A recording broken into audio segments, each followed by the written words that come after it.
ओंकार स्मरण।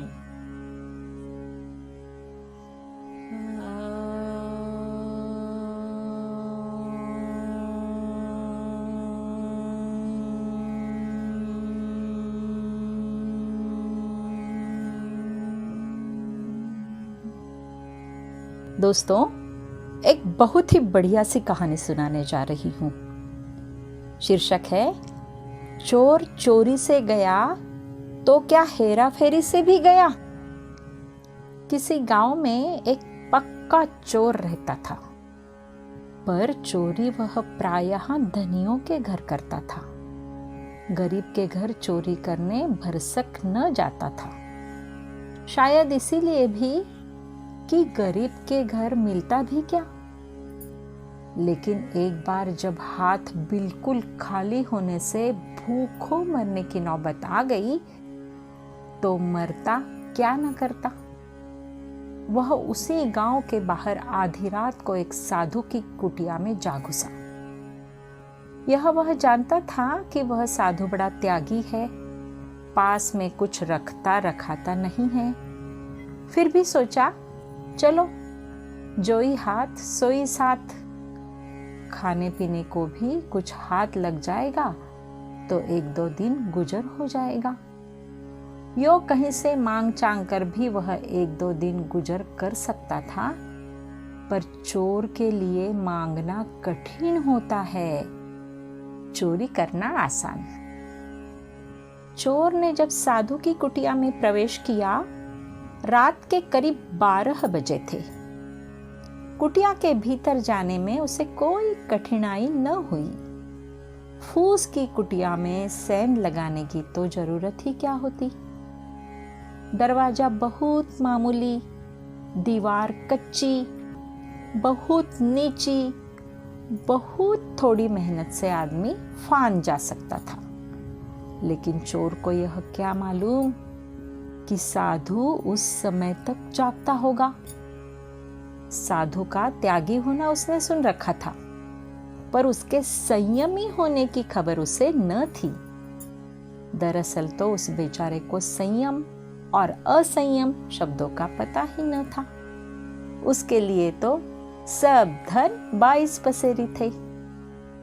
ठीक उसी समय साधु ध्यान से उठकर लघुशंका के निमित्त अपनी कुटिया के बाहर आया था। चोर से उसका सामना हो गया। साधु उसे पहचानता था, पहले कई बार देख चुका था, पर उसे यह इल्म न था कि वह चोर है। और चोर के सिर में सींग नहीं होते कि वह सूरत से पहचाना जा सके। दूसरे, कौन चोर है, कौन साहू, इन प्रपंचों से साधु को मतलब भी क्या। इस व्यक्ति को ऐसे वक्त यहां देखकर साधु को ताज्जुब हुआ। इस आधी रात को इसे यहां आने की क्या आवश्यकता हुई। इतना उसे भास गया कि यह जरूरतमंद है, पर जरूरत क्या है इसका अंदाज न हो सका। साधु ने बड़े प्रेम से पूछा, कहो बच्चा, आधी रात को कैसे कष्ट किया, मुझसे कुछ काम है।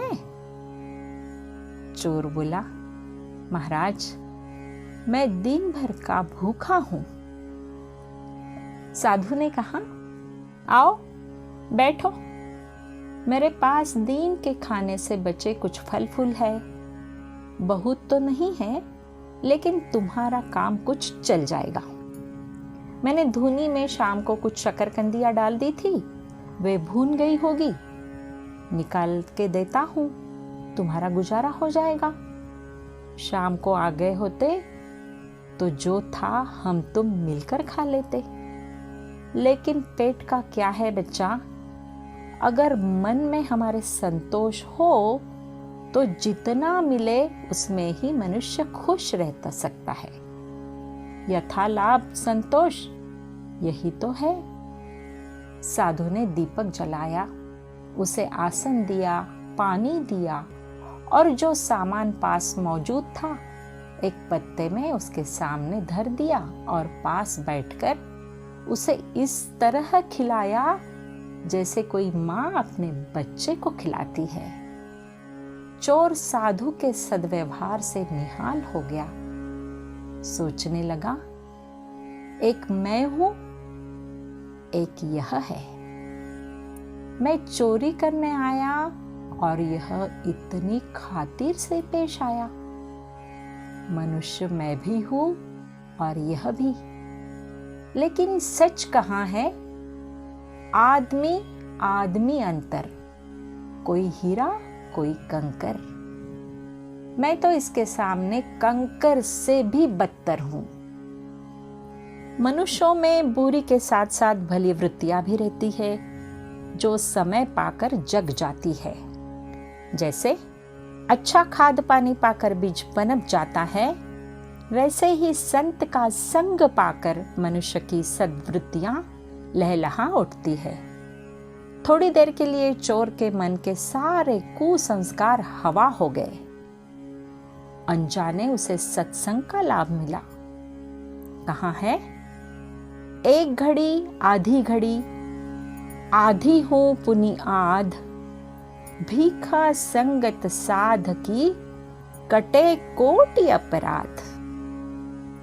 आधा घंटे के साधु समागम से थोड़ी देर के लिए ही क्यों न हो, सचमुच उसके समस्त अपराध कट गए। साधु के सामने अपना अपराध कबूल करने को उसका मन उतावला हो उठा। एक बार ख्याल हुआ कि यह मालूम हो जाने पर कि मैं चोरी की नियत से आया था, साधु की निगाह में मेरी क्या इज्जत रह जाएगी? क्या सोचेंगे यह महात्मा कि कैसा पतित प्राणी है जो मुझ फकीर के यहाँ चोरी करने आया? लेकिन फिर उसने सोचा, साधु मन में चाहे जो समझे, लेकिन मुझे तो इनके सामने अपना अपराध कबूल करके अपने मन को हल्का करना ही चाहिए। और जो इतना प्रेमी और महान पुरुष है, वह क्या मेरा अपराध क्षमा न करेगा? उसके खा पी चूकने पर साधु ने कहा, अब इस रात को तुम कहाँ वापस जाओगे? मेरे पास एक चटाई है, लो और आराम से यही सो जाओ, सुबह चले जाना। नेकी की मार से चोर दबा जा रहा था। वह साधु के पैरों पर गिर पड़ा और फूट फूट कर रोने लगा। साधु समझ न सका कि यह क्या हुआ। यह दुखी जीव है, इतना तो समझ में आया, लेकिन इस समय इसे क्या दुख उमड़ा, यह वह अनुमान न कर सका।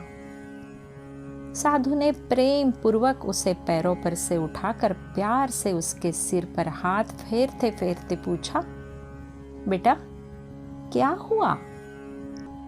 रोते रोते चोर का गला रूंध गया था। उसने बड़े कठिनाई से अपने को संभाल कर कहा, महाराज मैं बड़ा अपराधी जीव हूं। साधु बोला, और कौन नहीं है? ईश्वर के सामने हम सभी अपराधी हैं, तू अकेला ही क्या? और भगवान तो सबके अपराध क्षमा करने वाले हैं। उसकी शरण में पहुंच जाने पर वह हमारे बड़े से बड़े अपराध क्षमा कर देता है। बस उसकी शरण ले, तेरे सब अपराध धुल जाएंगे। चोर बोला, मेरे जितने बड़े पापी का निस्तार नहीं होगा महाराज। साधु ने कहा, बड़ा और छोटा क्या पगले, कोई बाहर चोर है, कोई भीतर चोर है। नहीं महाराज, मैंने बड़ी बड़ी चोरियां की है। सिर्फ आज का ही दिन है जब मैं भूख से व्याकुल होकर आपके यहाँ चोरी करने आया था, लेकिन आपके व्यवहार ने तो मेरा काया पालट ही कर दिया। बस आज आपके सामने मैं कसम खाता हूं कि आगे कभी चोरी न करूंगा, किसी जीव को न सताऊंगा। आप अपनी शरण में लेकर मुझे अपना शिष्य बना लीजिएगा।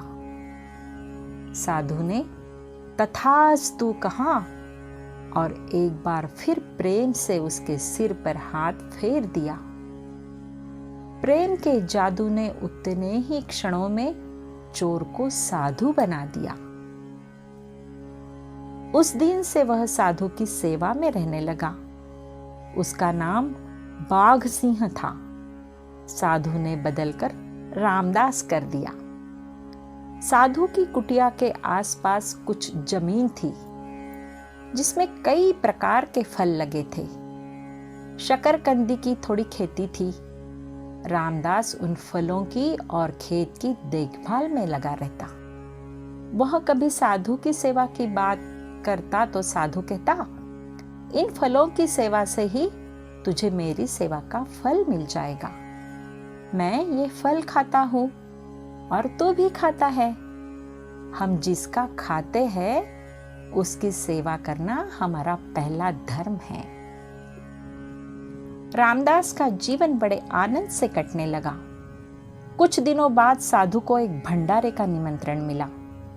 रामदास भी साथ गया। वहां कुछ अच्छे, कुछ बुरे, कई तरह के साधु जमा थे।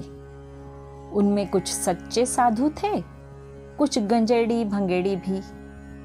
उन नशे वाले साधुओं के साथ 2-4 दिन रहने से रामदास के पुराने संस्कार कुछ चेत गए। जब सब साधु भंडारा खाने बैठते तो रामदास उनकी खड़ाओं को इधर से उधर कर देता। इसकी जगह उसकी लाकर रख देता और उसकी जगह इसकी। खाकर उठने पर साधु बहुत हैरान होते। किसी को भी अपनी खड़ाऊ जगह पर न मिलती। खड़ाऊ की जगह खड़ाऊ मिलती, लेकिन वह होती थी किसी दूसरे की। बड़ा बावेला मचता। सिर्फ रामदास के गुरु की खड़ाऊ जहां की तहां रहती। साधु ने रामदास से कहा, बच्चा रामदास, यह खोटा काम कौन करता है? रामदास बोला, महाराज सच कहूं, यह काम आपके इस शिष्य का ही है। साधु ने पूछा, तू ऐसा क्यों करता है? वह बोला, महाराज, मुझे अपने पुराने स्वभाव के अनुसार किसी चीज को इधर से उधर करने में अब भी बड़ा मजा आता है। पहले तो उठाकर अपने घर ले जाया करता था। वह स्वभाव तो आपके पुण्य प्रताप से जाता रहा, लेकिन उठाने का स्वभाव अब भी बाकी है। इधर से उठाकर उधर करने को मेरा मन मचलता रहता है। आपकी कृपा होगी तो आगे पीछे यह भी बदल जाएगा।